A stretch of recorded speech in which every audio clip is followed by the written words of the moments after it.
Mesdames, Messieurs, bonsoir. Bienvenue à cette émission, l'invité global. Vous êtes bel et bien sous les antennes de Global L Télévision. Et comme de coutume, nous avons le privilège et le plaisir de recevoir des invités. Et cette fois-ci, nous en avons un, bien entendu, et pas des moindres d'ailleurs. Il s'agit de Martial Bissok. Il est journaliste en politique, éditorialiste et écrivain. D'ailleurs, auteur de nombreux ouvrages tels que Chronique pour l'émergence d'une Afrique rayonnante, paru en 2013.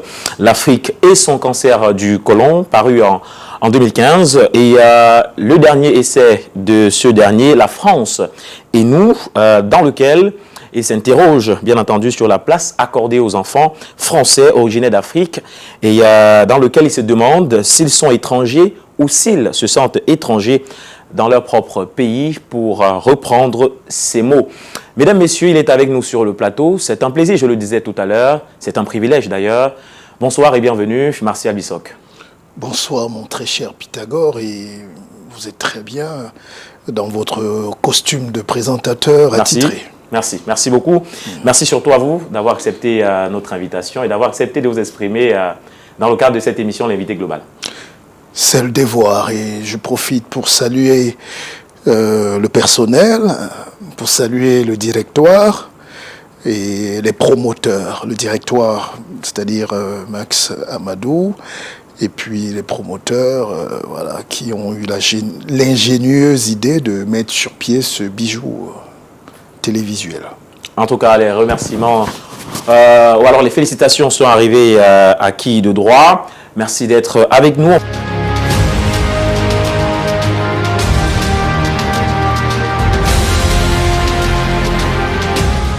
On va commencer notre entretien. C'est en 26 minutes, mesdames, messieurs, comme vous le savez très bien, l'invité global. Et nous allons échanger d'entrée de jeu sur quelques-uns de vos ouvrages. On va commencer par parler de celui qui est sorti qui est sorti récemment, La France et nous.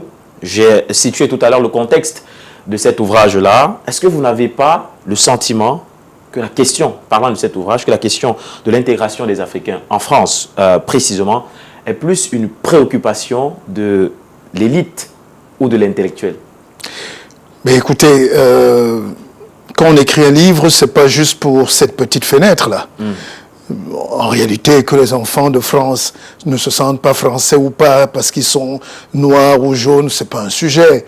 Mais la relation avec la France est plus questionnée dans cet ouvrage. C'est-à-dire que la France a été, comme l'Angleterre d'ailleurs, ils ont fait le mauvais cœur avec les Africains, globalement. C'est-à-dire qu'on a raté l'occasion unique, avec la France par exemple, et l'Afrique, d'avoir l'espace économique le plus puissant du monde. Aujourd'hui, avec ce qui se passe, la guerre qui est déclarée, la Troisième Guerre mondiale, on y est là. Et la France qui est battue, qui est laminée, même en Chine, en Asie, partout. S'ils avaient mis cet effort-là en Afrique, de mettre la technologie, de venir avec le savoir, pas les petits caniveaux et les puits qu'ils donnent aux maires, aux villes. Si on venait dans un partenariat intelligible, c'est que c'est la France et l'Afrique qui gagnent, ou le Cameroun et la France qui gagnent. À défaut de ça, ils nous ont maintenus, le Cameroun et les autres pays africains dans un système paternaliste de rente, on creuse, on prend le bois, on va leur donner, on prend le cacao, on va leur donner, et ça n'a enrichi ni la France, ni les Camerounais, ni les Français, mais une petite élite comme Prador, les réseaux pasquals, les mallettes qui défilent, les sectes, tout ça qui pilule. Et aujourd'hui, avec l'Asie qui domine le monde et les États-Unis qui se réveillent, vous voyez que la France est larguée, l'Afrique francophone aussi est larguée. Donc c'est une réflexion plus dans cet ouvrage qui va dans ce sens. Alors, aujourd'hui, s'il fallait décrire les relations entre la France et les pays africains, des anciennes puissances coloniales françaises en Afrique, qu'est-ce que vous direz à ceux qui nous regardent aujourd'hui? Quelle est la nature des relations, des rapports, de votre point de vue, aujourd'hui, entre la France et ses ex-puissances coloniales? C'est ce que j'étais en train de vous dire. Justement. Elles sont exécrables. Ça ne produit rien que de la frustration. Le simple fait de dire France, là, ça va frustrer quelques téléspectateurs. Alors que la France est un très grand pays, riche de son histoire, riche de sa culture. Le Cameroun, par exemple, puisqu'on est au Cameroun, c'est un grand pays trilogique, mystico-ésotérique, cosmogonique, une puissance énergico-capacitaire. Mais si ces deux pays travaillaient d'égal à égal pour produire de la richesse, au lieu d'être qu'un exploitant et un exploité, vous voyez qu'on serait dans l'axe de l'intelligibilité du bien. Alors, M. Martial Bissok, est-ce qu'il est possible aujourd'hui de reconstituer cette relation entre la France et l'Afrique francophone? Vous voyez, mon rôle ici, ce n'est pas de minorer ma présence. C'est les intellectuels qui portent le débat public. Et d'ailleurs, c'est pour ça que cette œuvre j'ai été reçu à l'Élysée, il faut écouter. La chance qu'ils ont là-bas, c'est qu'en France, on écoute les intellectuels. Au Cameroun, parfois, dès que vous dites, vous créez un petit débat, on vous tire tout de suite dessus au lieu de chercher à savoir pourquoi. Je serais allé, qu'on m'aurait écouté, même dans les plus hautes sphères, pour que je m'exprime sur ma vision. C'est une projection de l'avenir. De toutes les manières, le Cameroun aujourd'hui ou l'Afrique n'a plus besoin de ses colonies et de ses colons d'hier. C'est à vous de prendre votre indépendance. Mais je dis, il serait préférable qu'on travaille ensemble pour être un espace de liberté, de production économique de la richesse. Il y a trop de misère en Afrique qui a été produite par cette culture coloniale, cette économie de rente, cette misère des rampeurs politico-spirituels, ces Africains qui n'ont pas pu se déployer parce qu'ils ont été écrasés par la colonie. Et tout ça aujourd'hui, ça n'a pas permis de libérer les énergies. On ne va pas faire le débat de long en large sur la question parce qu'elle est véritablement profonde. Peut-être mettre cela en débat un jour et vous inviter pour que vous puissiez davantage vous appesantir. Vous savez, ça fait 30 ans que je donne mes idées. Oui. La révolution et médiatique et politico, elle a été conduite sans modestie par moi d'abord. Tous ces sujets-là, le CFA, nous étions les premiers à les porter ici, dans la continuité des Tchéndjampuémi, des aînés. Mais je dis, nous avons porté ces combats, la liberté de l'Afrique, la fin du CFA, le maintien des bases militaires. Il fallait libérer l'Afrique pour que la colonie aussi soit libre. Alors, en tout cas, comme j'ai dit à M. Martial Bissok, vous qui maîtrisez mieux la question, pour le bien de nos téléspectateurs, et nous espérons bien sûr que vous répondrez présent à une telle invitation, nous vous aurons pour davantage expliquer, faire comprendre, pourquoi pas à la jeune génération qui est venue il y a quelques années seulement, expliquer à ces gens-là toutes ces choses importantes pour l'avenir de notre continent. Ce serait vraiment un plaisir, un privilège pour nous de vous avoir dans ce cadre-là. Mais avant peut-être qu'on y arrive, est-ce que vous avez été choqué par les propos de Karine Le Marchand lors de son passage sur CNews, des propos jugés racistes par beaucoup de personnes? Et vous, quelle est votre appréciation? Quelle appréciation est-ce que vous avez faite de cette déclaration? Non, je retiens simplement que pour ceux qui ont eu la chance d'avoir des enfants métis, il y a des métis pro-white et pro-black. Pro-blanc, ça dépend du contexte, l'environnement, le milieu fabrique l'homme. Karine Le Marchand, puisqu'il s'agit d'elle, a grandi en banlieue, pauvre fille qui se croyait peut-être blanche, et elle débarque à Paris, elle est frappée. Ça veut dire qu'elle a été biberonnée dans une culture de ce qu'on va appeler la blanchéité.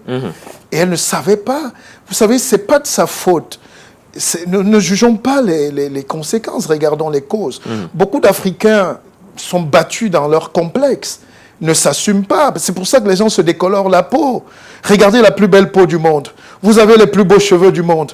Que passent nos sœurs à faire? C'est de les cacher, c'est de détruire la peau, parce qu'il y a un regard, enfin pas que des filles, même quelques Congolais chanteurs et quelques Africains anonymes. Donc ça veut dire que les tares que nous portons, c'est des comas post-traumatiques sur notre identité. Le noir qui a réussi doit réussir parce que le blanc lui a donné le OK. Il te copte toujours, dit toi, tu n'es pas un noir comme les autres. Et je pense que Karine Le Marchand, elle-même, elle est victime de sa folie victimaire raciale.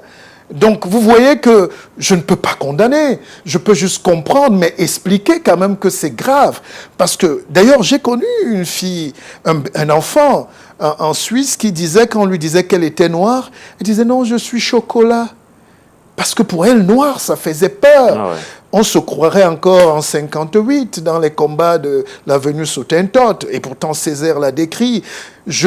Écoutez, le nègre vous emmerde, quoi. Soyons fiers d'être nous-mêmes, déjà.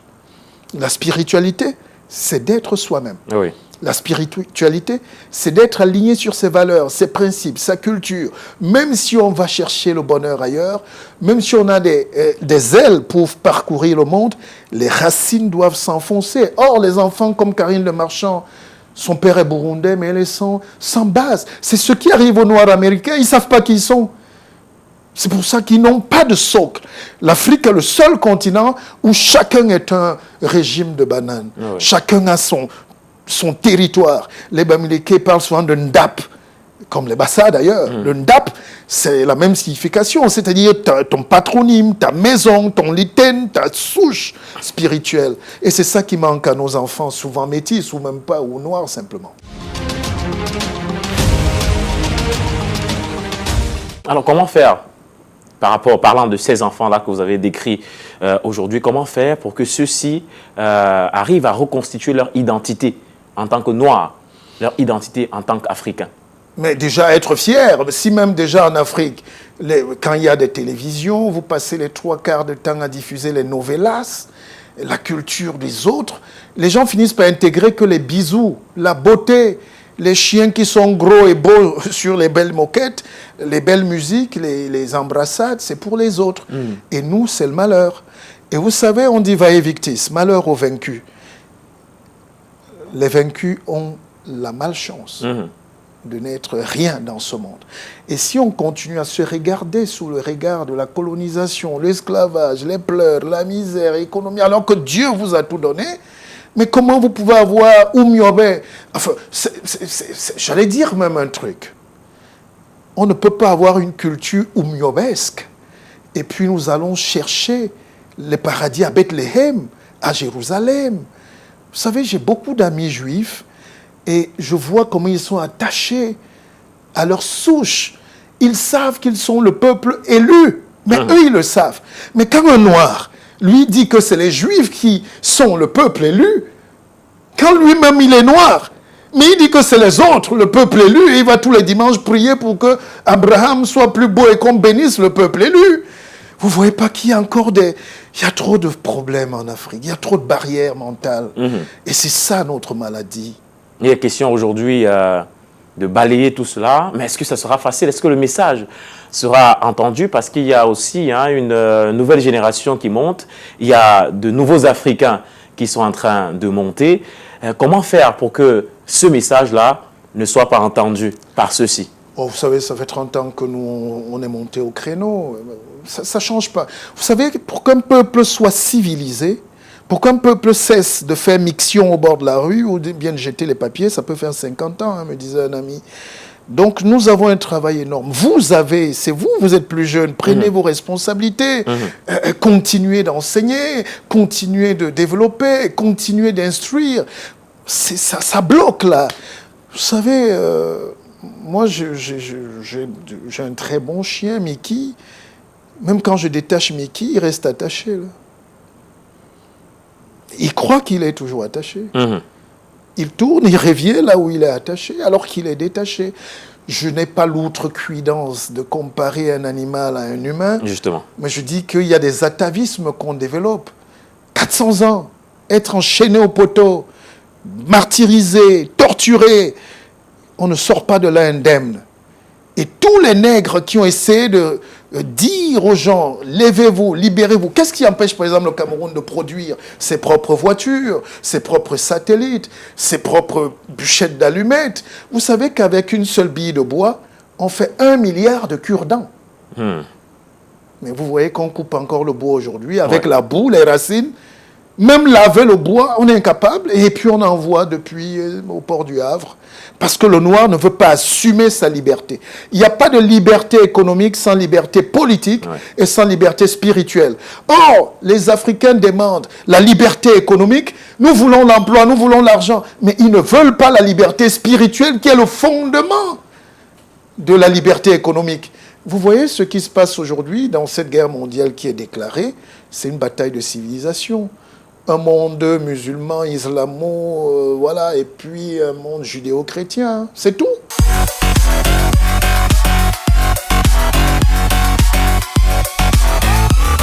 On va entrer directement dans l'actualité politique et même géopolitique du moment. L'actualité géopolitique du moment, justement, c'est ces attaques-là, ou alors cette guerre. Vous parliez tout à l'heure de troisième guerre mondiale qui aurait déjà été déclenchée depuis quelque temps, des bombardements entre les États-Unis d'Amérique, l'Iran. Quelle est pour vous l'interprétation majeure, au-delà peut-être d'une troisième guerre mondiale à venir? Est-ce qu'il y a d'autres enjeux, peut-être économiques? Vous parliez de l'économie tout à l'heure. Est-ce qu'il y a des enjeux qui vont peut-être au-delà du politique, peut-être qu'il faut intervenir l'économie dans cette guerre entre les États-Unis d'Amérique et l'Iran, cette guerre ouverte aujourd'hui? Oui, mais le fondement est d'abord civilisationnel. Quand vous voyez la Russie, c'est une vision du monde. Ils ont leur pape, ils ont leur monnaie, le rouble, ils ont leur culture, leur vie. Les Noirs sont les seuls êtres au monde qui veulent être un peu bouddhistes, un peu juifs, un peu orthodoxes, chrétiens, catholiques, et puis bon, chef et catholiques et tout ça.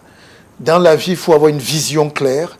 Et c'est ces batailles-là qui font que personne ne veut céder. Est-ce qu'il n'y a pas des chrétiens, par exemple, en Russie Non, je viens de vous parler que l'église là-bas est orthodoxe. On ne va pas revenir. Je ne suis pas là dans les débats de religion qui ne m'intéressent pas. Moi, je suis un pur porol, je suis un pépé, je suis un bombard de chez moi. Ce que font les autres ne m'intéresse pas, mais je vous rappelle quand même que c'est la venue de Rome. C'est l'église romaine qui s'est cassée, l'église chrétienne qui est partie de la Judée. C'est la culture juive, gréco, qui est arrivée. Et puis les autres ont dit, non, vous êtes romains, on ne voit pas la vie comme vous. Nous, on va de ce côté à Saint-Pétersbourg. Et la guerre, là, continue aujourd'hui. Et quand vous voyez aujourd'hui la civilisation, l'Iran, c'était la Mésopotamie. Mésopotamie veut dire la frontière entre deux fleuves. C'est-à-dire, c'est la barrière entre le monde chiite, islamo, qui a toujours été là 2000 ans avant, et puis l'autre monde judéo-chrétien qui était déjà sur ces mêmes bases. Donc, et l'Afrique aujourd'hui ne devrait pas se sentir concernée. Vous savez que c'est la Deuxième Guerre mondiale qui nous a donné l'indépendance. Oui. C'est quand les éléphants se battent là-bas que l'antilope ici profite pour fuir. Hein. Et c'est un message fort que je passe à tous les Camerounais, tous les Africains. Fuyez. Coupez les ponts, criez-vous, vous êtes libres. L'Afrique est libre et vive l'Afrique pour cette guerre. Merci. Merci, justement. On ne va pas rester davantage sur la guerre qui sévit actuellement du côté des États-Unis ou de l'Iran. On va revenir un peu au Cameroun. Il vous souvient que le 12 octobre dernier, une élection présidentielle s'est tenue dans notre pays, le Cameroun, qui a consacré le président Paul Biya à un 8e mandat à la tête de l'État. Déjà, votre regard par rapport à ce septennat qui a commencé il y a quelques mois seulement, le président a prêté serment le 6 novembre 2025. Qu'est-ce que vous pensez de ce septennat placé sous le signe de la grandeur et de l'espérance, avec au cœur les femmes et les jeunes? Vous savez, je suis un membre influent de ce parti. Hein. J'assume. Un membre influent du RDPC? Bien sûr. Et parce qu'on a des projections. C'est notre pays, c'est notre destin qui se joue. Mais il faut saluer le parcours d'un homme d'un très grand aura. Il a de l'élan, il a de la langue. Et c'est son Excellence Paul Biya qui a atteint le très grand âge. Vous savez que chez nous, quand on atteint le très grand âge, on commence à tutoyer les cimes, les hautes cimes de la divinité. Pas pour déifier l'homme, mais pour saluer son parcours.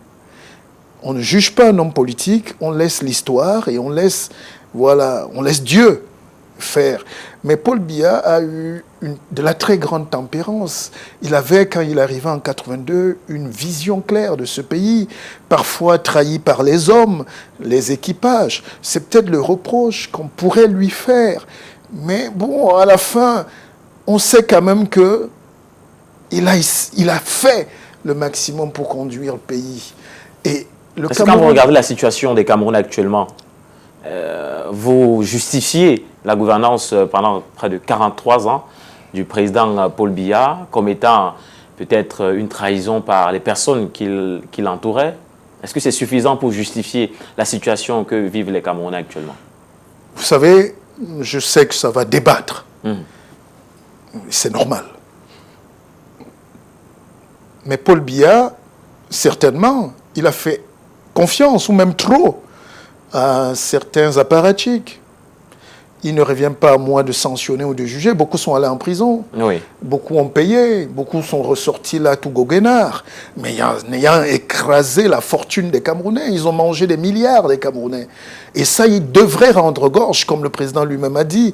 Donc le président a quelques failles. Mais si on élève un peu le débat, on va voir que dans la gestion des pays africains, quand vous regardez le parcours du Cameroun, nous avons tenu, malgré la mauvaise foi des forces exogènes, la Banque mondiale, le FMI, qui ne sont jamais les amis des pays africains, ni de personne. C'est un regroupement, c'est un conglomérat de lobbyistes qui viennent vous prêter l'argent et vous serrent le cou et vous disent de rembourser tous les mois, même si vous n'avez pas vendu les arachides ou le Burundi de payer. Et quand vous voulez augmenter le salaire des fonctionnaires, ils disent baisser le salaire des enseignants, baisser le salaire des médecins, baisser le salaire, le niveau de vie baisse. Et qu'est-ce qui se passe? Les gens sont asphyxiés de l'intérieur, la jeunesse s'étouffe, les emplois se ferment et les gens vont au Canada et on accuse nos pays alors qu'on ne voit pas la prédation internationale. C'est-à-dire, ces gens vous fixent des règles, c'est comme si vous êtes chez le bailleur. On a aussi vu en Afrique des pays sortis de ce joug-là. Est-ce que le Cameroun ne pourrait pas aujourd'hui sortir du joug, par exemple, du FMI, toutes ces institutions? C'est pour ça que je vous dis, la première bataille d'Ahidjo, c'était d'implémenter l'État. La deuxième bataille de Paul Biya, c'était de donner du ton à la nomenclature et la vision du Cameroun. Et la troisième république, ou la deuxième république qui arrive, sera d'apporter le développement concret. Une seule tâche n'aurait pas pu. Et c'est pour ça que j'ai dit, Paul Biya a fait de son mieux. Et dans ce mandat que nous avons jugé le dernier, il fallait un homme suffisamment calibré. C'est le dernier mandat de Paul Biya? C'est certain. Je vous l'annonce ici. Et dans ce dernier mandat, nous devons être sages. Parce que qu'est-ce qui arrive souvent? On vend aux pays africains l'illusion de la liberté, alors qu'on nous vend le chaos et la guerre civile. Vous savez, une seule journée de guerre civile, de congoloisation d'un pays, c'est 50 ans de recul. C'est vrai que c'est dur. C'est vrai que les jeunes n'ont pas de boulot. C'est vrai que nous tous, on étouffe dans ce système de prédation qui est de l'international, sans nier la gabégie et la corruption nationale. Mais il faut saluer l'ardeur des Camerounais à la tempérance, à la paix. Et si vous n'avez pas un chef de l'État qui est tempéré, qui écoute, qui réagit moins aux soubresauts, c'est la guerre civile. Et la plupart des pays, moi j'étais par exemple au Rwanda, c'est beau, les rues sont balayées, tout est beau, mais quand vous sortez à minuit, vous sentez le souffle du sang des fantômes qui n'est pas encore apaisé. D'accord? Et est-ce qu'il faudrait passer par 2 millions de morts, par exemple, pour revenir au développement, à la sagesse, entre guillemets? Je dis non. Camerounais, chers jeunes, prenons acte. C'est notre pays, nous allons le construire. Pour sortir de cet entretien, vous avez parlé, et vous l'avez dit d'ailleurs avec fermeté, c'est le dernier mandat du président Paul Biya à la tête du Cameroun. Donc ce septennat est considéré, ou alors peut être considéré comme étant un septennat de transition. De votre point de vue, comment est-ce que le président Paul Biya devrait lui-même préparer cette transition-là pour que le Cameroun puisse connaître son essor de développement peut-être après 2032? Vous savez, malheureusement, vous allez nous dire que le temps, mais je plaiderais pour qu'on nous ouvre un peu les diaphes, pour qu'on donne quelques secondes de plus, parce que vous abordez une question essentielle et vitale. Alors, comment le président Paul Biya devrait sortir? Une transition apaisée, appeler tous les Camerounais peut-être à la table. Vous savez, la politique, c'est le coquille national, c'est l'onkono qu'on détache. Et il est inimaginable de détacher l'onkono et de s'enfermer dans sa chambre. Il faut commencer à dépiécer. Et généralement, qui dépièce l'onkono? c'est les sages ou les femmes mûres d'un certain âge. Et quand on est une belle, c'est-à-dire l'onkono est cuit, ça veut dire qu'il faudrait donc partager avec tous les enfants. C'est l'exclusion et ce sentiment de tribalisme, de tribalité, des gens qui ont confisqué les postes aux dépens de certains groupes. Il faut tuer le tribalisme, apaiser les tensions, redistribuer les cartes, amener des gens neufs. Pourquoi quand on est jeune? Vous savez, le président Macron va en retraite dans quelques mois. Il est mon petit frère, j'aurais pu l'accoucher même, peut-être. Mais il va en retraite après 2 mandats. Vous ne savez pas qu'au Cameroun, il y a des jeunes comme moi, avec du talent, avec du génie, qui n'ont jamais eu l'occasion de servir leur pays? Vous croyez qu'il faut un temps? Vous savez que mon nom circule dans les petits papiers de ces jours-ci, de plus en plus à Yaoundé, par exemple. Vous croyez que tout ce qu'on réserve pour moi, c'est que je vive de l'espoir d'une nomination, alors que nous sommes formés il y a plus de 25 ans, que nous construisons, nous avons des idées, nous avons enseigné des gens qui sont déjà ministres dans leur pays depuis 15 ans. Le Camerounais est étouffé parfois dans son pays, et avec son talent. Et on creuse sa sépulture et il s'efface. La seule chance du président Paul Biya, c'est de décongestionner un peu, de donner de l'espoir à ce peuple qui est un peu meurtri dans sa chair. Merci Martial Bissok, et espérons que le chef de l'État vous entendra certainement et pourquoi pas appliquera cette vision, d'ailleurs très bien justifiée par vous sur le plateau. Merci d'être venu à cet entretien, ce fut un plaisir. C'est moi qui vous remercie, j'admire votre perspicacité, mais en français même sophistiqué, je dirais la perspicuité. Restez et tenez bon. Mais prochainement, donnez-nous plus de temps parce que vous touchez des questions essentielles. Les Camerounais veulent savoir et au moment de répondre, le temps est parti. Bon, nous en parlerons un jour, Martial Bissok. Merci d'être passé. Merci à vous, mesdames, messieurs, d'avoir regardé cette autre édition, l'invité global sur les antennes de Global Télévision. Passez d'excellents moments en compagnie de nos programmes. D'ici là, portez-vous bien. Bonsoir.